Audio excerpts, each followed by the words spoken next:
Entonces, hola a todos, a todes, bienvenidas y bienvenidos a este encuentro del curso, nuevo encuentro del curso centralizado de consumos problemáticos que estamos organizando desde la Coordinación General de la Residencia de Salud Mental. Esta es la última clase del segundo módulo y a su vez la última clase del curso, que esperamos que les haya gustado y servido. Hoy tenemos el agrado de contar con la presencia de la doctora Guillermina Olavarría, que es psiquiatra infanto-juvenil, psicoterapeuta DBT y también miembro del área de adicciones de la Sociedad Argentina de Pediatría. Ella nos va a interiorizar en el tema de herramientas psicoterapéuticas dentro del marco de la terapia cognitivo-conductual en el abordaje de consumo problemático. Así que luego de esta presentación, te paso la palabra, Guillermina, para que inicies. Ok, gracias por la presentación. Fue todo como bastante trágico el ingreso. Algo que, digamos, ya leí, digo, lo que va a la clase de hoy, yo para que, digo, por lo que a mí me comentaron, tenía que hablar hoy sobre entrevista motivacional, entonces preparé la clase fuertemente para la entrevista motivacional. Con respecto a técnicas psicoterapéuticas, hay otras, un montón. De hecho, el año pasado intenté dar una única clase de entrevista motivacional y DBT para trastorno de uso de sustancias, y la verdad que fue como muy larga, y bueno, en su momento decidimos cortarla, así que hoy prefiero hacer como mucho hincapié en entrevista motivacional, que me parece fundamental.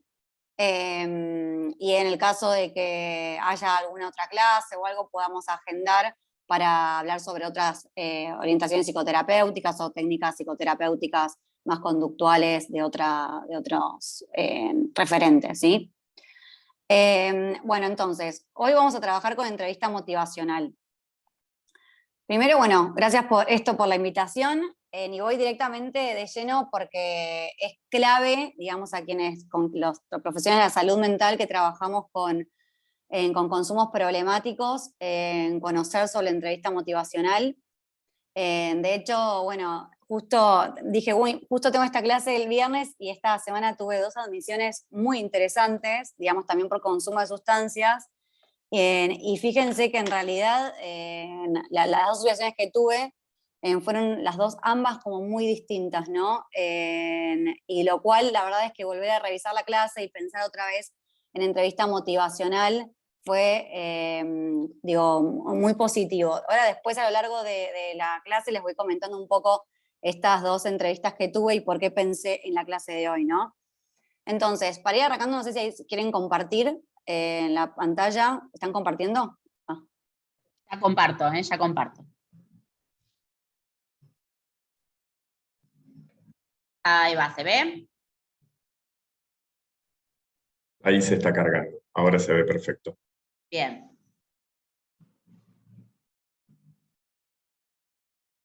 Vos avísame, Guillermina, cuando querés que pase, ¿sí?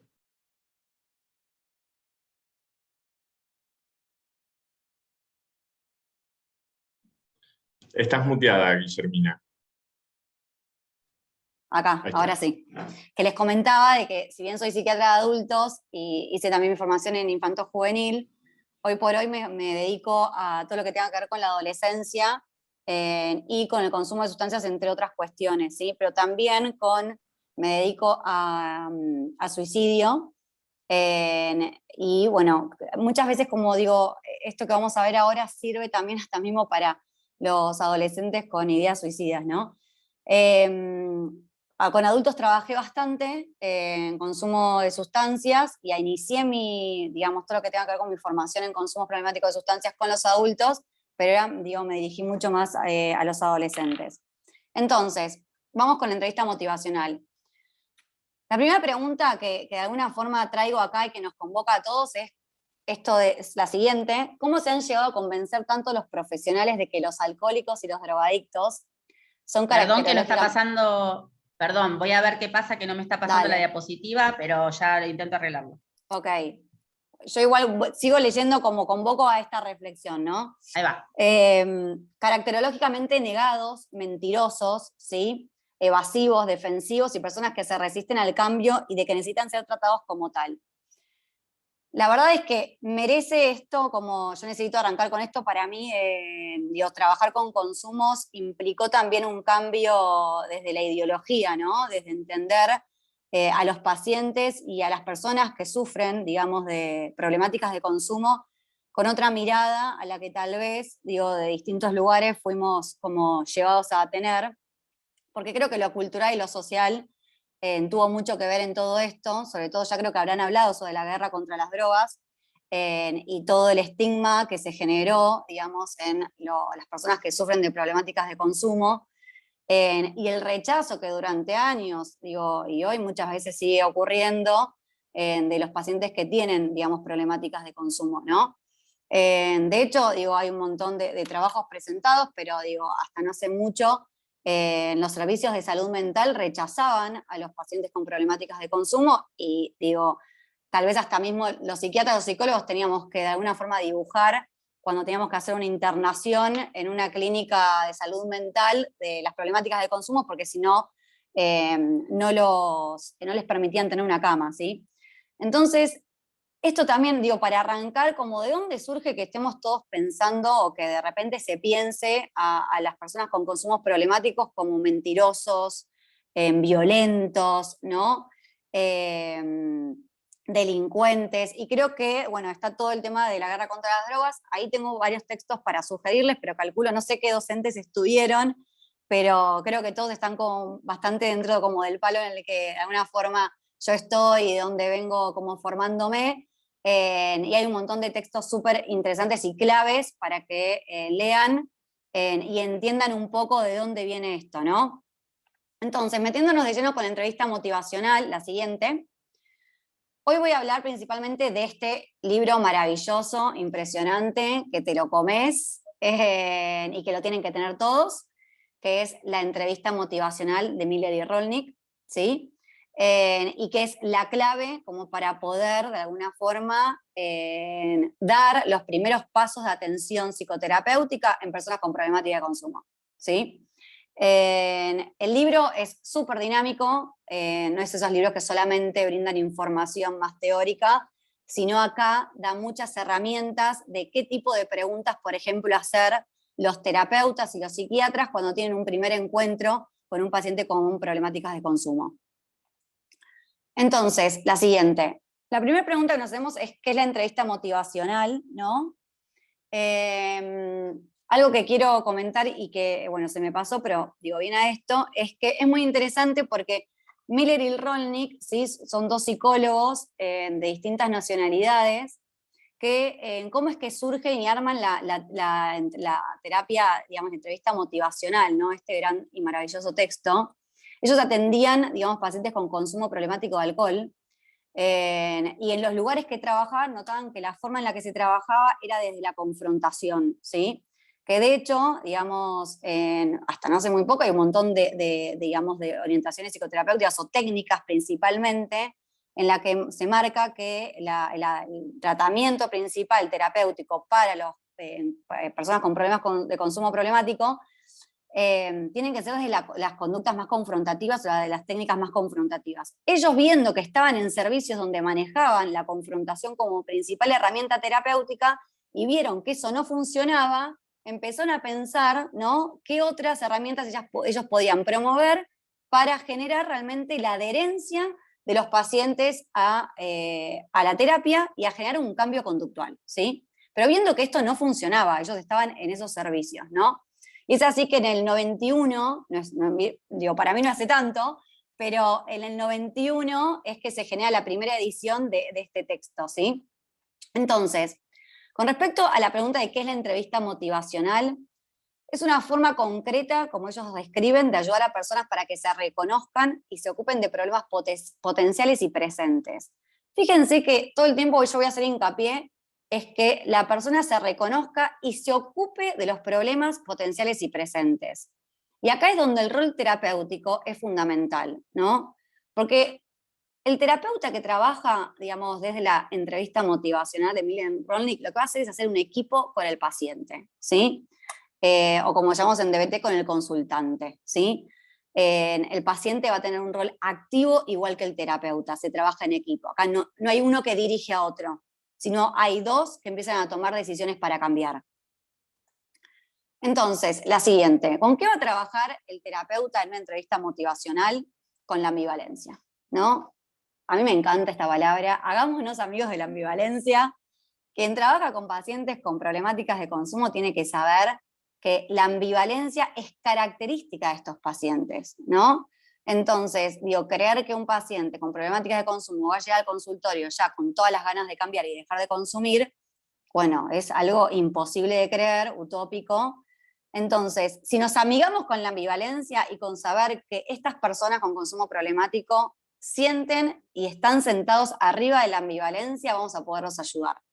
Porque nosotros lo que vamos a tener que hacer es agarrar, digamos, leer esa ambivalencia y motivar de forma activa al paciente para el cambio, ¿sí? Para luego comprometerlo al cambio. Primero lo motivo y luego armamos una ruta para que se genere un compromiso para cambiar, con pequeños pasos, ¿sí?, de acciones que lo lleven a ese cambio. Pero la ambivalencia es lo característico de las personas que sufren, digamos, consumo problemático, ¿sí?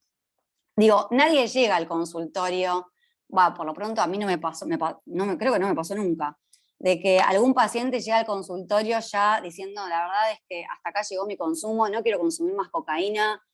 Digo, pocas veces, ¿no? Digo, por lo general, y si llegan en la segunda consulta vas a ver la ambivalencia, ¿no? Cuando empezás a armar la ruta y empiezan a ocurrir esas resistencias o esas reservas, digo, para no generar los cambios, ¿no? Entonces, hagámonos amigos de la ambivalencia. Entonces, siguiente.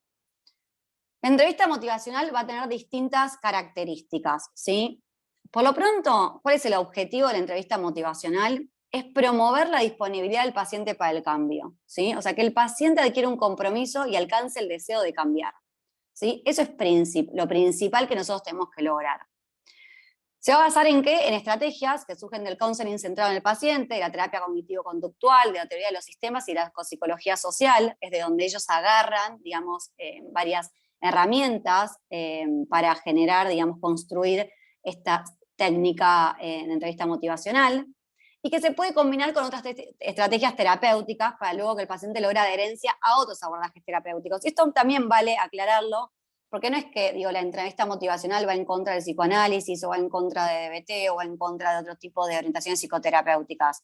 Yo creo que es la gran puerta de entrada, ¿no? Es con lo que los terapeutas tenemos que poder, de alguna forma, trabajar cuando el paciente llega a la consulta. Para luego, digo, determinar según lo que, con lo que cada cual trabaje, qué tipo de orientación terapéutica va a utilizar o va a derivar en cada paciente, ¿no? Pero sí o sí creo que esto es como la gran puerta de entrada. La entrevista motivacional va a implicar colaboración, ¿sí? Evocación, autonomía y exploración. Colaboración, ¿sí? Colaboración tanto del terapeuta como del paciente. Evocación, empezar a nombrar y hablar sobre lo que le ocurre. Autonomía, esta es otra gran palabra que propone la entrevista motivacional, es la autonomía del paciente. Nosotros vamos a trabajar con lo que el paciente propone, no vamos a ir de lleno nosotros a decir lo que hay que hacer, ¿sí? Siempre vamos a respetar la autonomía, porque un gran concepto que ellos proponen en la entrevista motivacional es que cuando el paciente se siente libre, pero contenido y acompañado, empieza a cambiar. Cuando al paciente vos le quitas la autonomía y lo confrontás, el paciente no cambia y aumentan las resistencias o las reservas, ¿sí?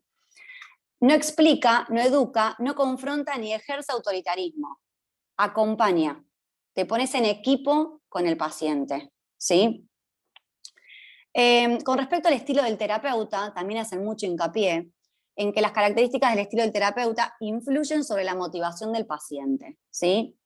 Se asume operativamente la validez de las experiencias y perspectivas subjetivas del paciente, evitando lo que es la persuasión basada en la discusión, ¿sí? O sea, el terapeuta escucha, reconoce y acepta las opiniones, preocupaciones, creencias, emociones y preferencias del paciente.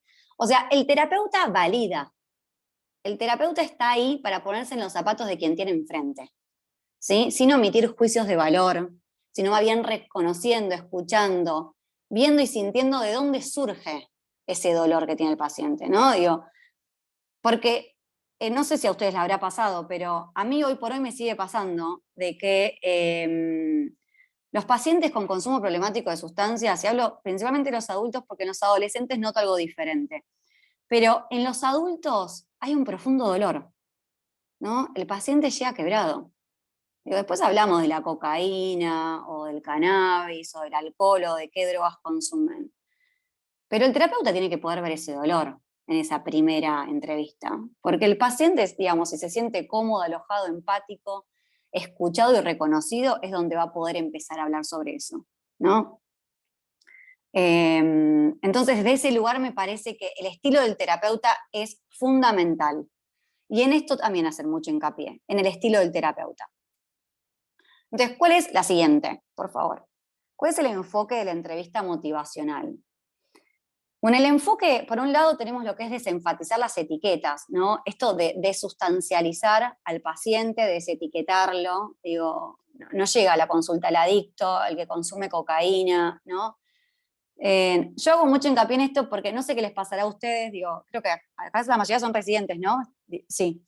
Entonces, a mí cuando yo estaba en la residencia de psiquiatría, me daba pánico, y creo que de ahí surgió mi interés en el consumo de sustancias, me daba pánico que llegue a la consulta a la guardia una persona con problemática de consumo.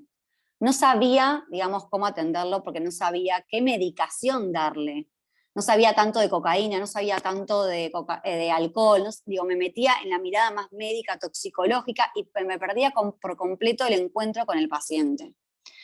Y es muy interesante porque cuando te empezás a meter de alguna forma en el conocimiento de los referentes sobre la temática y de cómo se trabaja con esta problemática, es desde sacar las etiquetas, ¿no? Digo, conectate directamente, empáticamente, en la escucha de la persona que está sufriendo. Después armamos un objetivo, pensamos un plan de acción, ¿no? Pero ahora no vamos a pensar principalmente en la cocaína. Obviamente, digo, esto digo, no, si no es un cuadro agudo.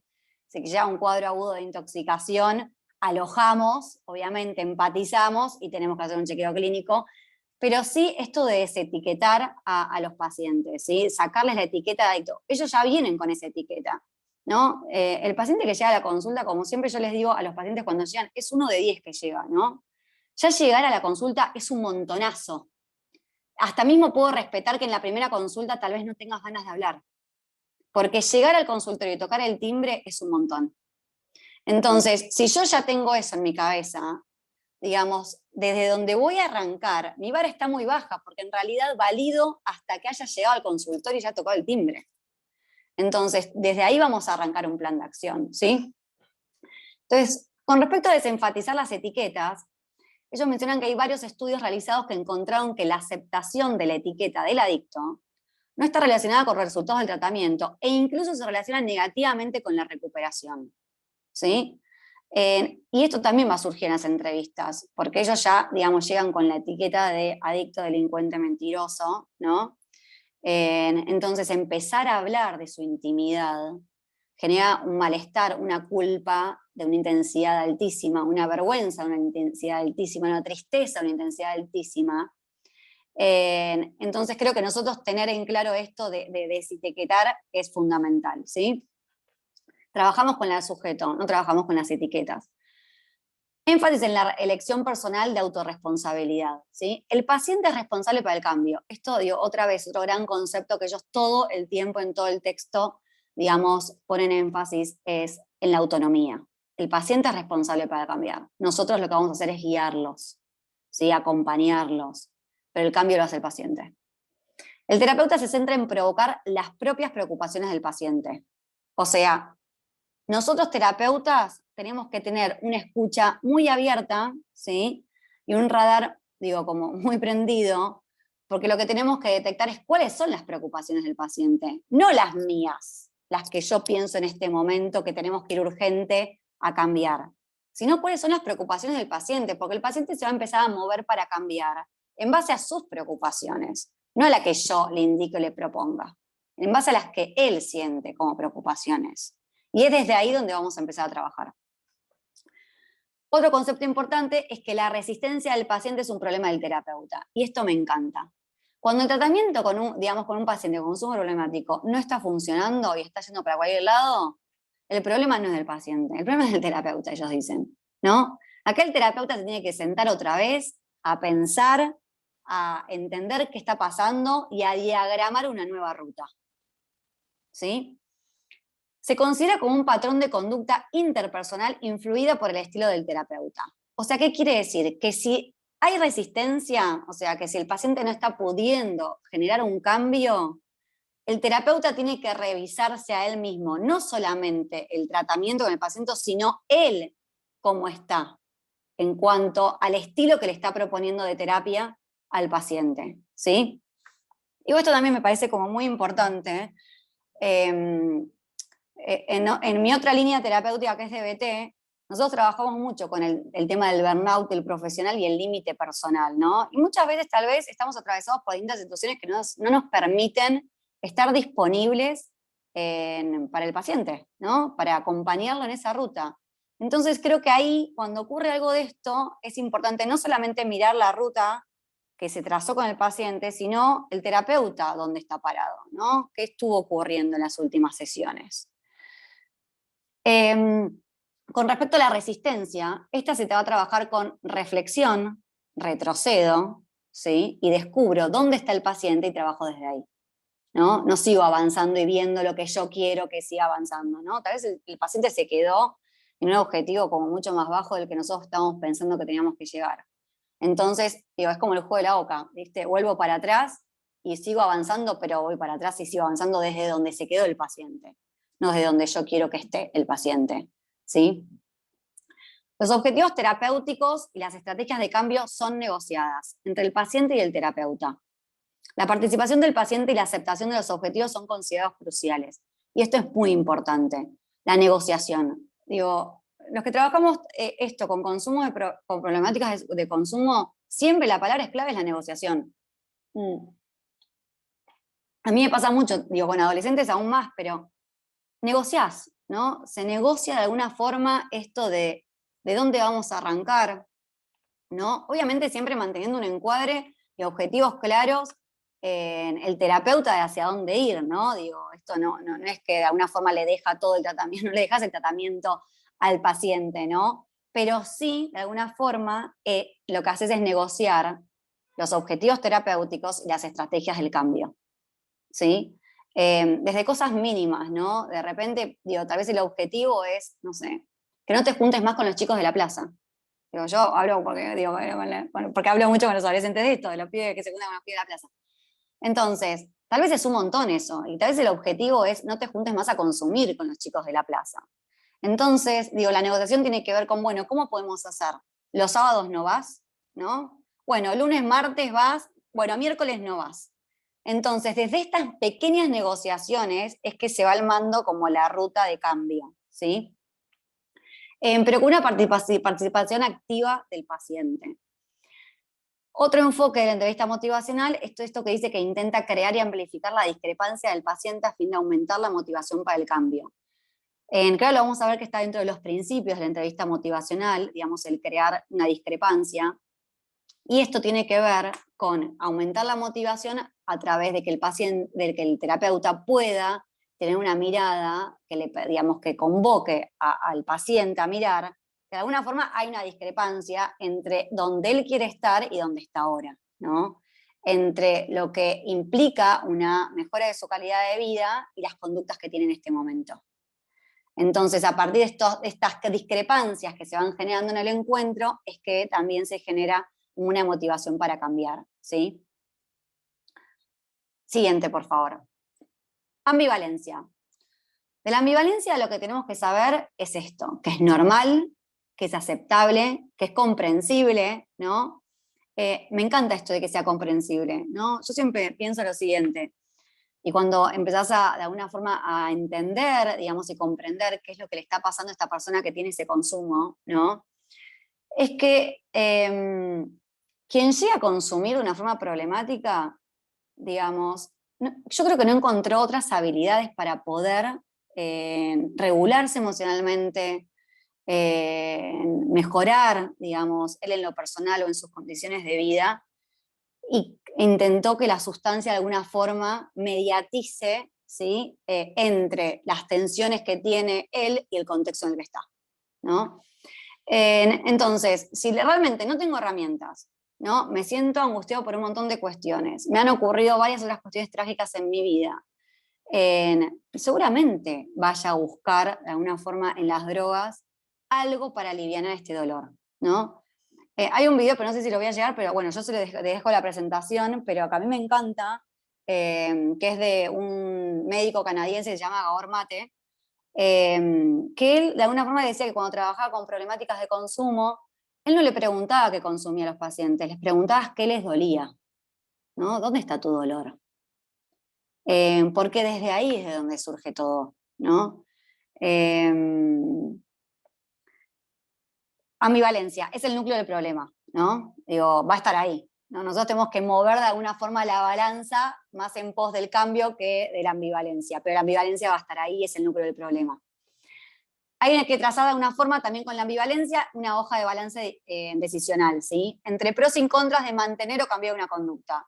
Esto también, digo, yo a veces con los chicos hacemos como un dibujo en el que ponemos pros y contras de mantener el consumo versus no mantener el consumo, y de repente el paciente empieza a observar, ¿no? Cuáles son los pros y contras de mantener la conducta que está teniendo en este momento versus cambiar y hacer algo diferente, ¿no? La siguiente, por favor. Después, otras cuestiones que mencionan interesantes son esto, que los fenómenos psicológicos normales, como la ambivalencia, fenómenos psicológicos normales, ¿no? Digo porque, a veces hemos creído que el paciente que viene ambivalente no quiere cambiar, ¿no? No, el paciente que viene ambivalente tiene un problema, ¿no? El paciente que viene ambivalente es normal, una persona que tiene consumo problemático es normal que esté ambivalente. Son etiquetados como patológicos cuando se asocian a conductas adictivas, ¿sí? O sea, fenómeno psicológico normal, la ambivalencia en las personas que tienen alguna problemática de consumo. Habla después del principio psicológico general, ¿sí? Que dice que si acusás a una persona de tener una característica o identidad indeseable, por ejemplo, sos un mentiroso, sos un adicto, ¿sí? La persona va a discutir y se va a negar ese dicho y se va a autoafirmar en su libertad personal. Y esto lo que hace es intensificar cuando la persona está ambivalente. ¿Qué quiere decir? Que de alguna forma, si uno se pone a discutir, ¿sí? Estos rótulos, vuelvo a decir, como lo coercitivo, que el paciente siente que no tiene libertad para elegir, lo que de alguna forma hace el terapeuta es intensificar la ambivalencia del paciente. Digo, y esto es como también muy notable, porque tal vez, uno como terapeuta puede tener miedo de determinadas cuestiones, distintos fantasmas que se les juegan a los terapeutas, que a veces, nos ponemos más coercitivos, y eso lo que hace, cuando el paciente percibe que se le quita libertad, ¿no? Quiere huir, ¿no? Y nosotros lo que tenemos que lograr en la entrevista motivacional, aparte de armar un tratamiento, es que el paciente vuelva. Lo primero que nos tenemos que plantear como objetivo en una primera entrevista con un paciente con consumos problemáticos es que el paciente vuelva a la siguiente sesión, y a la siguiente sesión, y a la siguiente sesión. Y de esa forma vamos avanzando para poder lograr lo que decía al principio. Primero ambivalencia, viene el paciente con ambivalencia, motivamos para el cambio y luego generamos un compromiso para el cambio. Siguiente, por favor. Entonces, características del terapeuta, ¿sí? El terapeuta tiene que tener un estilo empático, ¿sí? Una empatía adecuada, que escucha, que clarifica un poco lo que está escuchando, que da un feedback, que amplía la propia experiencia y significado del paciente, ¿sí? Escuchar es una escucha reflexiva, no es una escucha pasiva, ¿no? Es una escucha que de alguna forma viene después a darle un feedback al paciente, a validarlo, a empatizar con lo que le sucede, ¿sí? Con una calidez no posesiva, ¿no? Esta cuestión como paternalista de yo te voy a cuidar, eso es un exceso, ¿no? Como hay que dar una justa calidez al encuentro. Auténticos, ser auténticos con la situación. Esto me parece también muy importante, que el terapeuta pueda expresar con autenticidad eso que de alguna forma está ofreciendo el paciente. Y el terapeuta es directivo y activo. Y esto también me parece que es una gran diferencia, y que marca mucho Miller y Rolnick, que es que la actitud del terapeuta es activa, ¿no? Si el paciente no vuelve, digamos, si el paciente no llama, el terapeuta va en busca del paciente, ¿no? El terapeuta llama, el terapeuta pregunta, el terapeuta de repente tal vez coordina, ¿no? Tiene un rol activo, ¿no? El paciente se va del consultorio y el terapeuta está ahí pensando en qué otras acciones estará haciendo el paciente para poder llegar de alguna forma a los objetivos que se hayan planteado, ¿sí? Nosotros en DBT, a los pacientes con consumos problemáticos los llamamos pacientes mariposas, ¿no? Y creo que, esto ustedes también lo pueden ver, son pacientes que llegan a la consulta y que de repente, los ves avanzando sesiones y de repente desapareció, ¿no? Entonces, ¿cuál es el rol del terapeuta? Activo, voy en busca del paciente, lo llamo a su red, ¿no? Vuelvo a buscar ese contacto con el paciente. Siguiente, por favor. Entonces, por un lado, tenemos la confrontación coercitiva, autoritaria, que sigue sucediendo en varias instituciones, como, forma terapéutica para trabajar en consumos problemáticos, versus lo que es la entrevista motivacional, que trabaja principalmente con una empatía adecuada, ¿no? La confrontación, que de alguna forma ellos lo que refieren es que los intentos del terapeuta de enseñar y confrontar se asociaron con niveles más altos de resistencia, ¿sí? La confrontación y la coerción lo que muestra es que, hay más altos niveles de resistencia y hay poca probabilidad de cambio. En cambio, la entrevista motivacional, que trabaja con la empatía adecuada, con escucha reflexiva, ¿sí? Tiene una actitud de escucha y de apoyo que aumenta la probabilidad de que el paciente cambie, ¿sí? Esto, como digo, se ha demostrado. Siguiente, por favor.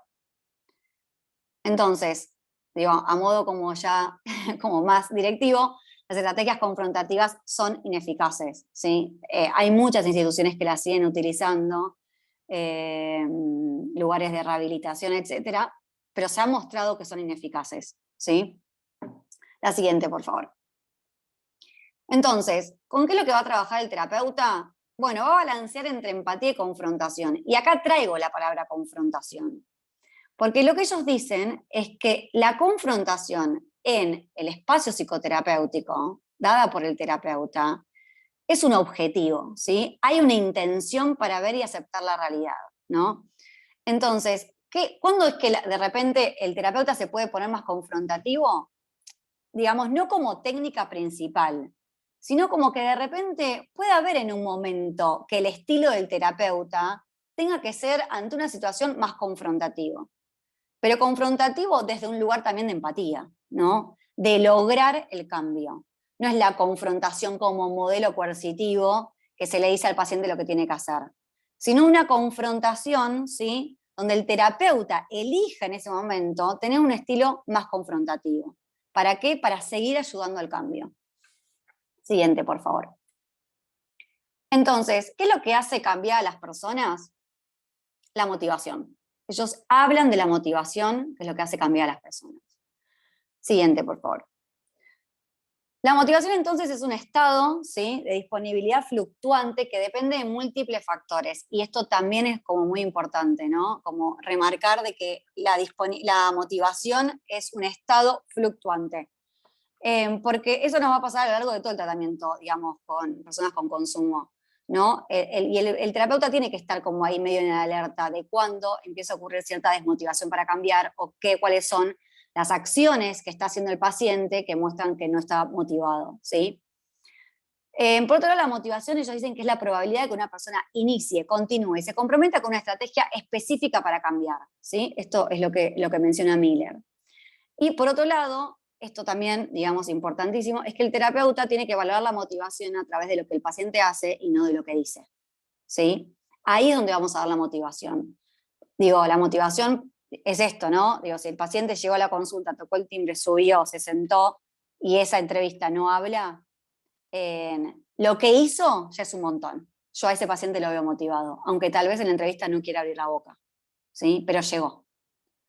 Y eso lo vamos a ir viendo en todo lo que sea el recorrido, de alguna forma, para poder lograr el compromiso de cambio. La motivación es una parte central e inherente de la tarea del profesional. Es un reto profesional, ¿sí? La falta de motivación. Otra vez lo mismo, ¿no? Paciente que empieza a estar desmotivado, el terapeuta, digamos, es tarea del terapeuta repensar la situación y otra vez propiciar hacia generar una motivación, ¿sí? Cuando una persona percibe que ha escogido con libertad un curso de acciones, es más probable que persiste y que tenga éxito. Es esto, y otra vez, autonomía, libertad, ¿sí? Pero dentro de una libertad guiada, ¿no? Pero el paciente es el que elige el cambio, ¿sí? El paciente elige cambiar y el terapeuta acompaña y guía. Siguiente, por favor. Bueno, acá se menciona en entrevista motivacional que también es importante como el terapeuta saber en qué estadio de cambio se encuentra el paciente, ¿sí? Porque es desde ahí donde vamos a trabajar y que hay distintas estrategias terapéuticas según el estadio de cambio en el que esté el paciente. No voy a entrar en esto porque seguro que ya lo habrán visto, más si hoy es la última clase, pero bueno, acá muestra un poco, ¿no? Que según qué etapa esté el paciente, la siguiente, por favor, en qué etapa esté el paciente, cuáles van a ser las tareas del terapeuta, ¿sí? Según la etapa en la que esté. Siguiente, por favor.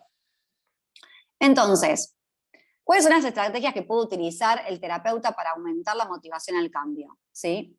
Y acá empieza a mencionar varias estrategias que el terapeuta, digamos, puede empezar a utilizar y que va a ir utilizando a lo largo de todas las sesiones para, digamos, motivar el cambio conductual.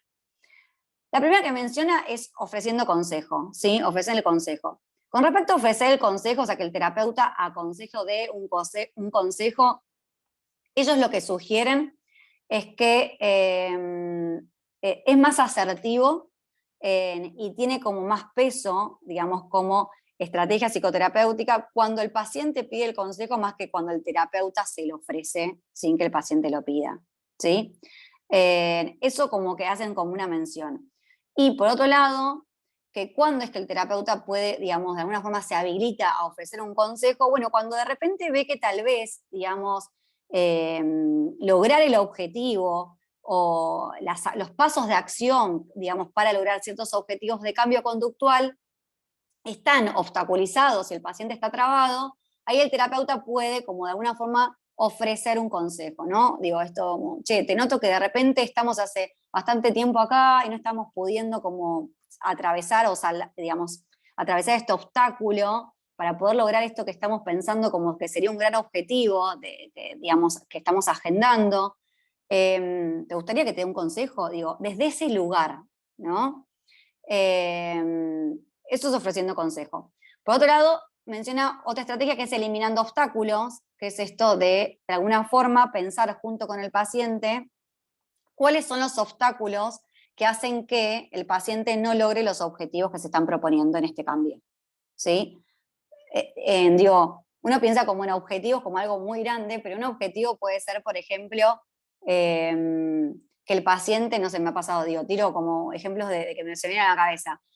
Por ejemplo, que el paciente le diga al jefe que tiene licencia laboral, ¿no? O sea, que no va a poder ir, porque si sigue faltando, porque consume todos los días, pierde el laburo.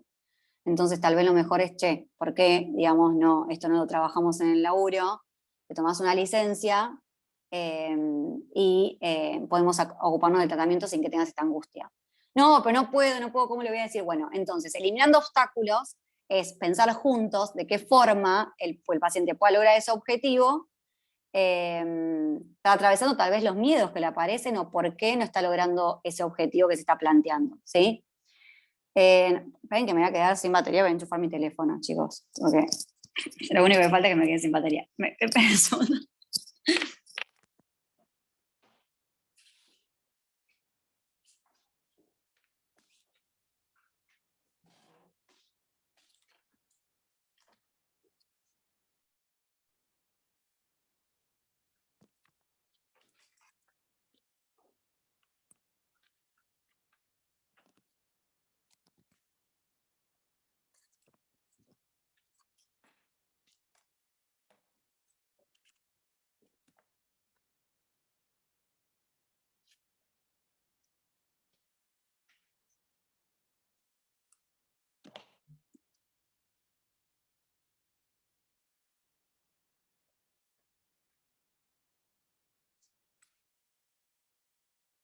No puedo creer.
Ahí está, ahí volví.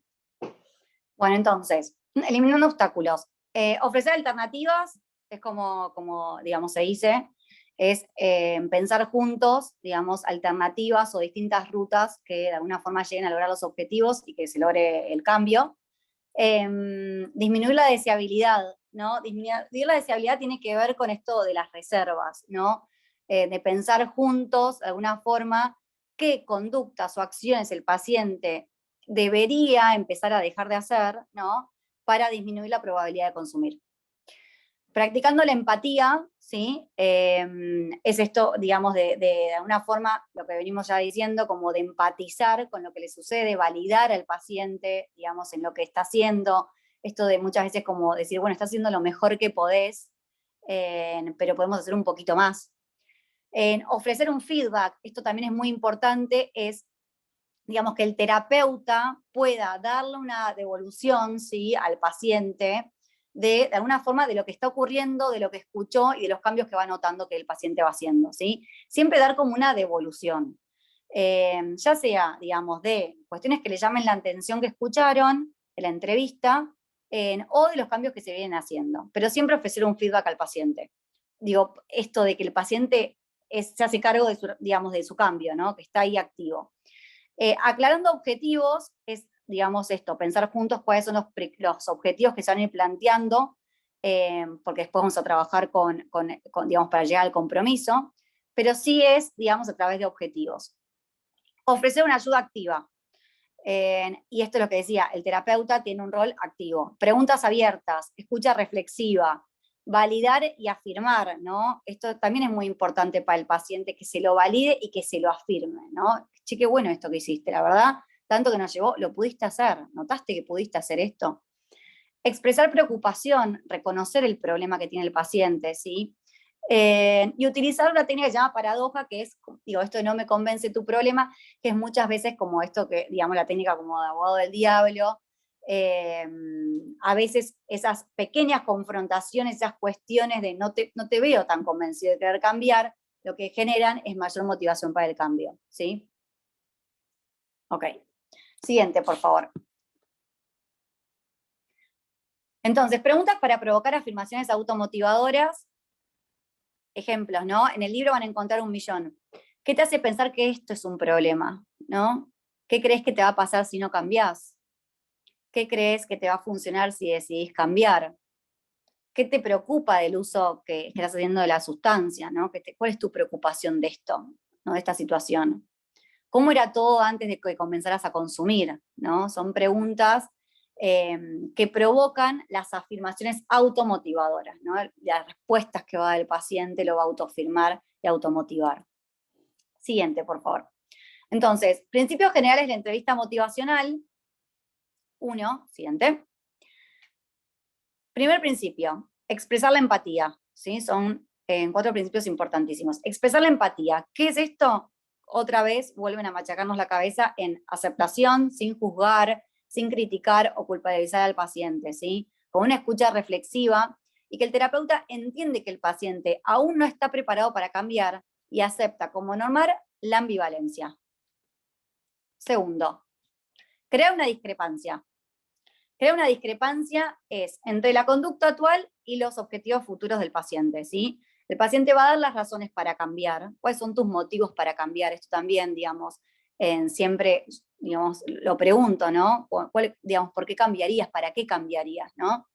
En tomar conciencia de las consecuencias de sus conductas actuales. Entonces, crea una discrepancia entre su hoy con, digamos, hacia dónde quiere ir, ¿no? Y eso es empezar a revisar cuáles son las conductas que el paciente está haciendo, que lo que hacen es empobrecer su calidad de vida y hacer que de alguna forma, digamos, no logre los objetivos que tal vez él se plantea para su vida, ¿sí? Siguiente. Evitar la discusión. No es confrontativa, no, digamos, la terapia de la entrevista motivacional no es confrontativa, no utiliza etiquetas, ¿sí? Y la resistencia va a invitar a que el terapeuta cambie las estrategias, ¿no? Y esto también otra vez recae en la actitud activa del terapeuta, ¿sí? Digamos, hay resistencias, digamos, el tratamiento en sí no está avanzando, el terapeuta tiene que otra vez tirar las cartas y repensar la situación. Siguiente. Cuarto. Darle un giro a la resistencia es el cuarto principio de la entrevista motivacional. Es implicar al paciente de una forma activa en el proceso de resolución de problemas, ¿no? Y esto tiene que ver con esto que está pasando, que recién les comentaba, ¿no? Cuando el paciente empieza a percibir, digamos que, o cuando está ocurriendo de que no se está dando, como de alguna forma no está pudiendo dar los pequeños pasos de acción para lograr esos objetivos, se piensa juntos, ¿no? ¿Cómo se pueden resolver estos problemas? Esto que está ocurriendo, que no se está llegando a ese objetivo. Las percepciones se pueden cambiar sugiriendo nuevos puntos de vista, pero sin juzgando, ellos comentan, ¿no? ¿Y cuáles son las caras de la resistencia que nosotros podemos observar como terapeutas? Bueno, por ejemplo, cuando el paciente se encuentra como continuamente discutiendo o se niega, digamos, a las propuestas que se le hacen, o de alguna forma no logra hacer lo que se acordó, ¿sí? Uno lo empieza a ver, como cuando el paciente empieza a girar en falso, bueno, ahí está ocurriendo algo del orden de la resistencia, y darle un giro implica como ponerlo sobre la mesa y pensemos juntos cómo podemos solucionar esto que está ocurriendo, ¿no? Siguiente, quinto. Quinto principio, fomentar la autoeficacia, ¿sí? El paciente es responsable de escoger y realizar el cambio. Confianza, tiene que haber confianza en la propia habilidad para hacer frente al desafío. O sea, digo, esto, otra vez la autonomía y la autoeficacia. Se van a resaltar los éxitos y fortalezas del paciente, ¿sí? Continuamente, esto también es importante, cuando de repente el terapeuta nota desde la validación que el paciente logró uno de los objetivos planteados, esto se resalta, ¿sí? Los éxitos y fortalezas del paciente. Piensen que son pacientes que están como muy golpeados. Uy. ¿No?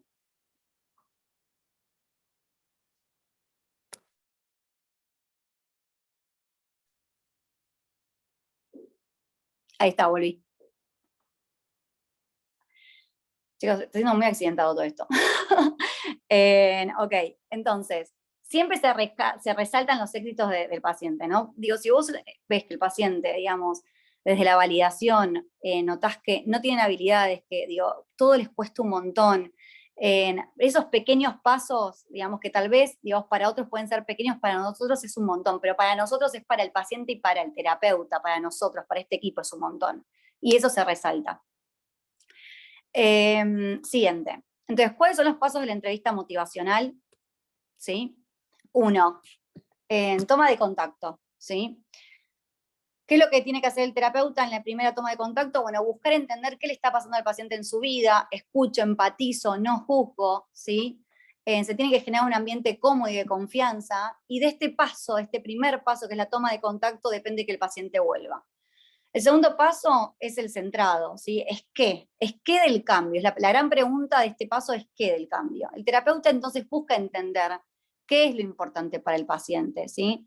Estas preguntas van a estar dirigidas a ver si el paciente está motivado y por qué quiere cambiar, para luego elegir un objetivo juntos, ¿sí?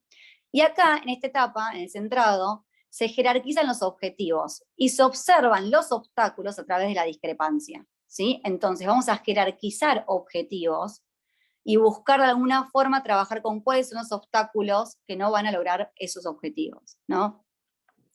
Porque tal vez el objetivo inicial es que vuelva a la próxima consulta, ¿no? No es que deje de consumir, que saque los números de teléfono del dealer, que deje de ver a los amigos, Digo, no, tal vez el primer objetivo es como, ¿cómo hacemos para que vuelvas la semana que viene? Tercer paso, la evocación. La pregunta acá es el porqué del cambio, ¿sí? De los motivos para cambiar. Entonces es más probable que el paciente siga un plan si lo trazo con él, ¿no? No si yo de alguna forma le indico lo que tiene que hacer, sino más bien si lo pensamos juntos. Y siempre, digamos, yo, digamos, esto les pregunto a los pacientes, como a vos te parece que esto es posible, ¿no? ¿Vos creés que esto lo vas a poder hacer? Si te parece que es un montón, bajamos un escalón. Porque prefiero que en la consulta el paciente me diga, no, la verdad, te soy sincero, no voy a poder hacer eso. Ok, bajemos un escalón. Porque lo que genera el cambio y la motivación es que el paciente llegue a esos escalones. No que de repente de 0, como llegan, logremos el... Eso es imposible. Lleguemos a 10, al 10%.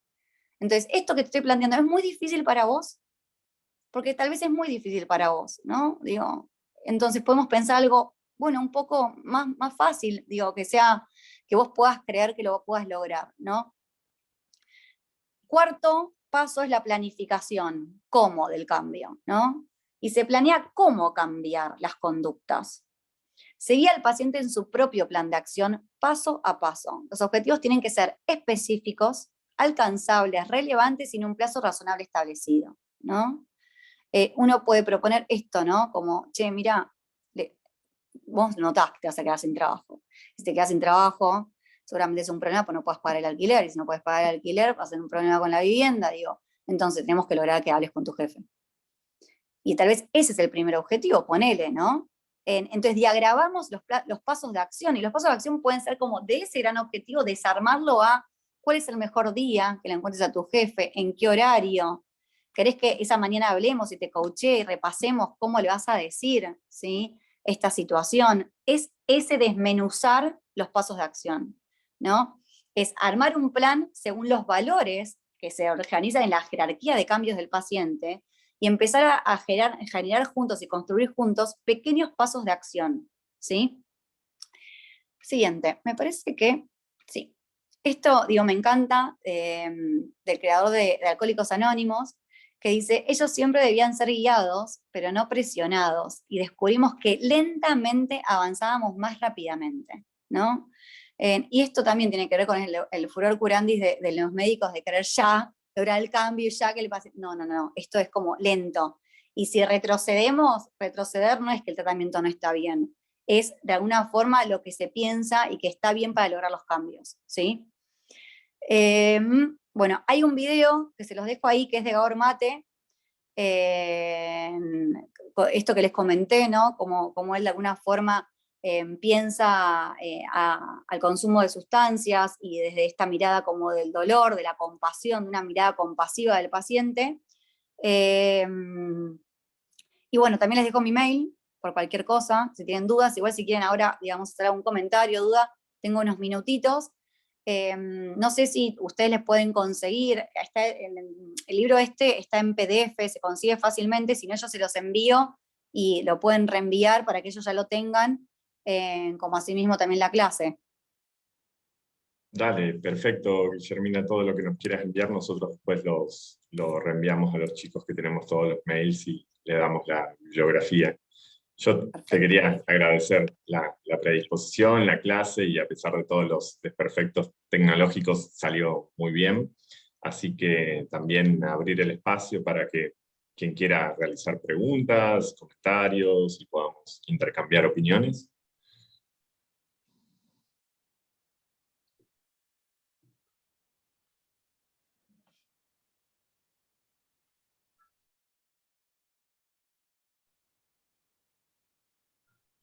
Empiezo haciendo un comentario yo que tal vez funciona como disparador. A mí realmente me gustó la clase, me gusta este recurso de la entrevista motivacional para despatologizar un poco la mirada sobre el consumo, ¿no? Y cómo hiciste énfasis en el dolor más allá de la sustancia. Entonces, me parece como un recurso terapéutico muy, muy interesante y una mirada que viene en la línea del curso que estábamos planteando. Disculpa, decime de nuevo la pregunta porque... Era un comentario, más que una pregunta. Un comentario, porque me estaban llamando y... Era un comentario. Lo que te decía de que me parece interesante la entrevista motivacional como un recurso, Sí. Que tiene una mirada despatologizadora del consumo, y también el énfasis que habías hecho en poder ver más allá de la sustancia, sino el dolor y a la persona detrás, como ese punto de encuentro para una empatía vincular que motive o potencie, digamos, problematizar las cuestiones de fondo que hay detrás. Totalmente. Bueno, de hecho lo que les iba a contar es que esta semana me derivan un paciente para evaluarlo por trastorno de ansiedad, una chica que está, digamos, en un duelo, claro, y de repente, digamos, ese era el motivo de consulta, y, digamos, después lo que surgió de ese encuentro es todo su consumo problemático de alcohol y cocaína gravísimo que tenía hace años, y que nunca había tratado, ¿no? Y esto tiene que ver con ese primer contacto, ¿no? Digo, los pacientes llegan avergonzados por el consumo que tienen. Entonces, si no se genera un ambiente, digamos, empático, cálido, de validación, de compasión, digamos, también por la persona que está llegando a la consulta, difícilmente se logre dar esos pequeños primeros pasos. Y yo creo que la verdad que el primer paso es que vuelva a la semana siguiente, ¿no? Y si no vuelve, digo, pienso en esto, paciente mariposa, llamo, pregunto, ¿no? Y otra vez reviso, ¿no? Como, che, algo que, digamos, que te incomodó de lo que hablamos, o esto, ¿no? El terapeuta está ahí como disponible para trabajar en equipo con el paciente. Totalmente. Una manito levantada, adelante. ¿Yo? ¿Qué tal? Hola, buenas tardes, doctora. ¿Qué tal? ¿Cómo estás? He tenido la suerte de poder leer un poco el libro de entrevista motivacional el año pasado. No lo terminé, pero llegué como a 2/3 del libro, algo llegué a leer. Lo que me pasó un poco es que me costaba aplicar, que es algunos, como la parte práctica, qué sé yo, de que me salga naturalmente un reflejo, ese tipo de cosas, me costaba un poco. Así que en su momento había pensado si existía la posibilidad de hacer un curso, la verdad que surgieron otras cosas y mi cabeza fue a otro lado, pero quería preguntarle eso, si sabe de algún lugar donde se pueda formar, quizá en la parte más práctica del tema de entrevista motivacional, que es donde, bueno, que es donde no me da tan sencillo como leer el libro solamente, digamos. Sí. Mira, a ver, yo hace poco hice un curso, sí, fue un encuentro de un día entero con Gabor Mate, a mí me encanta. Digo, de hecho, hasta podés, digamos, encontrar videos de él entrevistando o videos de entrevista motivacional. A mí me parece que de alguna forma desde ese lugar es que uno puede aprender y animarse también, ¿no? A tener como esa postura de terapeuta, digamos, muy diferente al que tal vez nosotros tenemos, que es bastante distante del paciente, ¿no? Sino acá es otro tipo de encuentro. Yo, si querés, después te mando. Gabor Mate tiene una página donde da cursos todo el tiempo, que él los da desde una orientación terapéutica que él ahora, como trabaja mucho, que es Compassion Inquiry, que es, digamos, esto de la motivación, pero a través de la compasión. Pero trabaja mucho con esta, digamos, con esta línea, con esta forma de entrevistar y de encuentro con el paciente. Así que, mira, justo hace poco me llegó como que estaban dando cursos. Si querés, después también te paso esto de la página. Muchas gracias.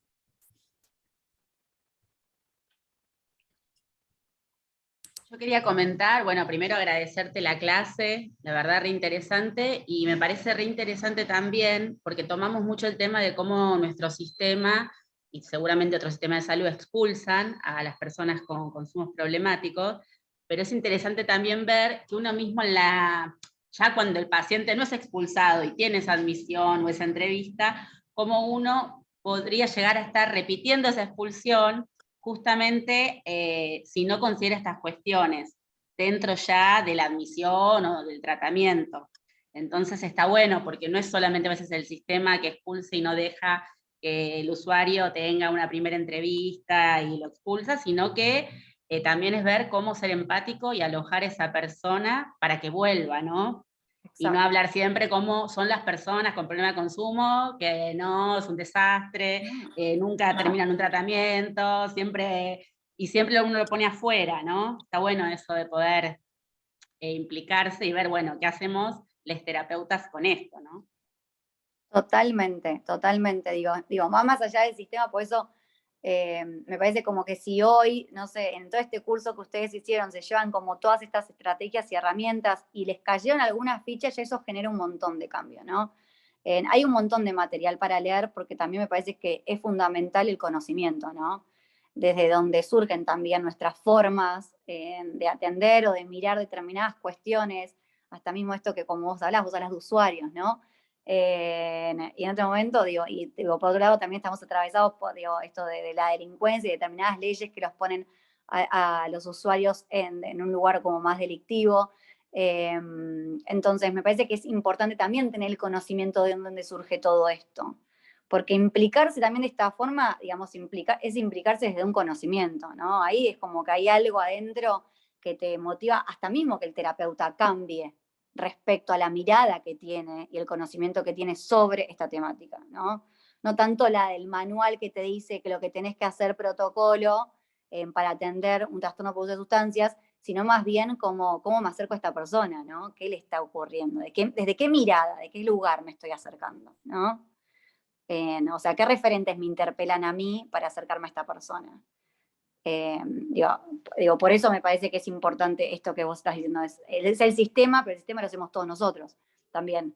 Entonces puede ser que de repente el sistema sea muy expulsivo, pero el terapeuta que te tocó y que te abrió la puerta no lo fue. Y ya eso es un montón. Sí, totalmente.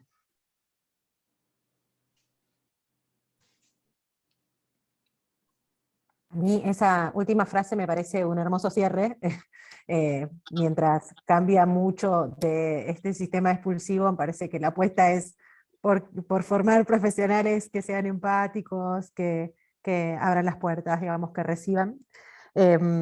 Así que, bueno, Guillermina, si no hay más preguntas, te queremos liberar porque recordamos que estabas con el horario a las corridas, sí, me acuerdo, y bueno, nada, queríamos cumplir con esa parte, agradecerte mucho. Si queda alguna pregunta por ahí de parte de residentes, también nos pueden mandar por mail, y dado que estás ahí como muy disponible, te podemos reenviar, quizás y consultar, ¿sí?